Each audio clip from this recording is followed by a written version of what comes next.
ay rated SPG. Striktong patnubay at gabay ng magulang ang kailangan. Maaaring may masiselang tema, lengguwahe, karahasan, sexual, horror o droga na hindi angkop sa mga... Patuloy nga ang pagmamatigas nitong si Perena na tumakas nga sa Debas. Kaya naman dito ay malalagay sa peligro ang kanilang buhay kasama ang kapatid ni Tera. Hindi naman makapapayag si Akil na tuluyang mapahamak ang kanyang anak.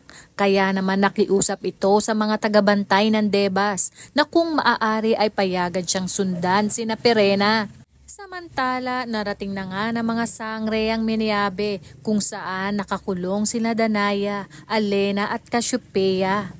Nararamdaman nga ni Tera na nasa paligid lang ang kanyang ada Danaya sapagkat nararamdaman niya at malakas ang kanyang kutob na naroroon lamang ang mga ito.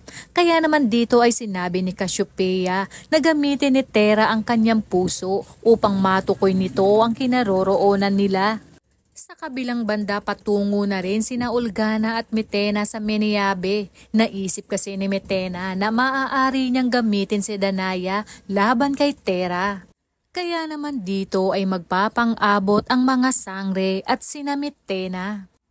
Kaya naman tutok lang dahil napakarami pa nating dapat abangan dito sa Encantadia. At kung bago ka pa lamang sa aking channel ay mag-subscribe ka na at i-click mo na rin ang bell icon para updated ka. Maraming salamat sa inyong panunood. Hanggang sa muli!